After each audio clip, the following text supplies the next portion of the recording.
মাত্র এক টুকরো মাংস রান্না করে তৃপ্তি করে খেতে পারবেন পরিবারের সবাই। এক টুকরো মাংস আর গরম ভাত থাকলে আর কোনো তরকারিরও প্রয়োজন হবে না। তো শর্টকাটে সহজভাবে কিভাবে এই রেসিপিটি বানাবেন শিখিয়ে দিচ্ছি। এর জন্য এক টুকরো মাংস নিয়েছি। এখানে যে কোনো মাংস নিলেই হয়। আপনারা চাইলে খাসির মাংস নিতে পারেন, চিকেনও নিতে পারেন, আপনাদের ইচ্ছা। আমি এখানে গরুর মাংস নিয়েছি। আচ্ছা, তো আমি যেটা করছি, মাংসটাকে একটু কেটে নিয়ে তারপরে ছুরি দিয়ে এটা একদম কিমার মতো করে ফেলছি। আপনি এই কাজের জন্য ব্লেন্ডার ব্যবহার করতে পারেন অথবা শিলপাটা ব্যবহার করে থেতো করে নিতে পারেন। এবার এটাকে রাউন্ড শেপ দিতে হবে। এই দেখুন, এমনভাবে শেপ দিয়ে নেবেন। আর আমাদের এখানে একটা প্যানের প্রয়োজন হবে। এই প্যানের মধ্যে মাংসের কিমাটিকে মাছ বরাবর রেখে এর সাইডে দিতে হবে পেঁয়াজ। আরও দিয়েছি খোসা সহ রসুন, সাথে খোসা ছাড়া রসুন। মনে রাখবেন, এখানে কিন্তু কাঁচামরিচ, শুকনো মরিচ দুটোই ব্যবহার করতে হবে, তা না হলে এর আসল মজাটা বুঝবেন না। আরও দিয়েছি কয়েকটি আদা। আমাদের এখানে আদার পরিমাণ একটু বেশি হয়ে গেছে। আপনি আদাটাকে একটু কমিয়ে নিয়ে এতে অ্যাড করবেন। শেষে অ্যাড করতে হবে তেল। বেস্ট হয় এতে সরিষার তেল ব্যবহার করলে। হাতের কাছে সরিষার তেল না থাকলে সয়াবিন তেল দিয়েও এ কাজ সেরে নিতে পারেন। এরপরে এতে দিয়েছি হাফ চা চামচ লবণ আর হলুদ। সবার শেষে অ্যাড করেছি কালো জিরা। কালো জিরা অনেক উপকারী। এই টাইপের রান্নাগুলোতে কালো জিরা দেওয়ার চেষ্টা করবেন। এবার সবকিছুকেই ভাজতে হবে। একটা মাংস কিভাবে বৃদ্ধি পায় দেখতে পাবেন।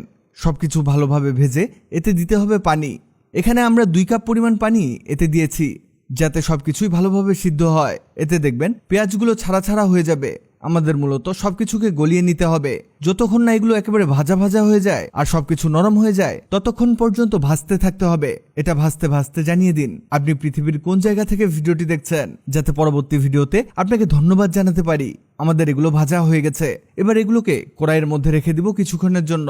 তবে অবশ্যই কড়াইটিকে এভাবে বাঁকা করে রেখে দিবেন, যাতে এর থেকে এক্সট্রা তেলটা আলাদা হয়ে যায়। এই দেখুন কতটা তেল বের হয়েছে। এটা কালেক্ট করে আপনি যে কোনো কিছু ভাজতে পারবেন।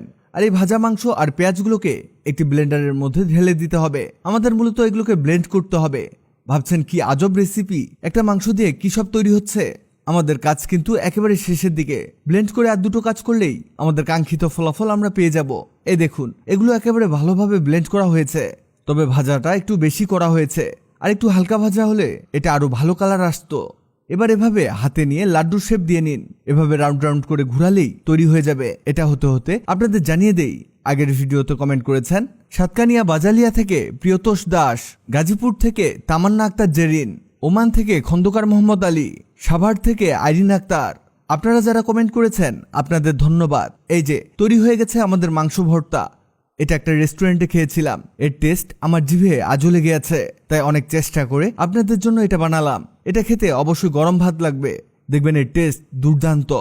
ভিডিওটি অনেকের উপকারে আসতে পারে, তাই ভিডিওটিকে শেয়ার করুন। আপনি পৃথিবীর কোন জায়গা থেকে ভিডিওটি দেখছেন কমেন্ট করুন, যাতে পরবর্তী ভিডিওতে আপনাকে ধন্যবাদ জানাতে পারি। ভিডিওটি ভালো লাগলে লাভ রিঅ্যাক্ট দিন, খারাপ লাগলে হাহা রিঅ্যাক্ট দিন। এমন সব তথ্যবহুল ভিডিও পেতে ন্যাচারাল বিউটি হ্যাক্সকে লাইক ও ফলো দিয়ে রাখুন।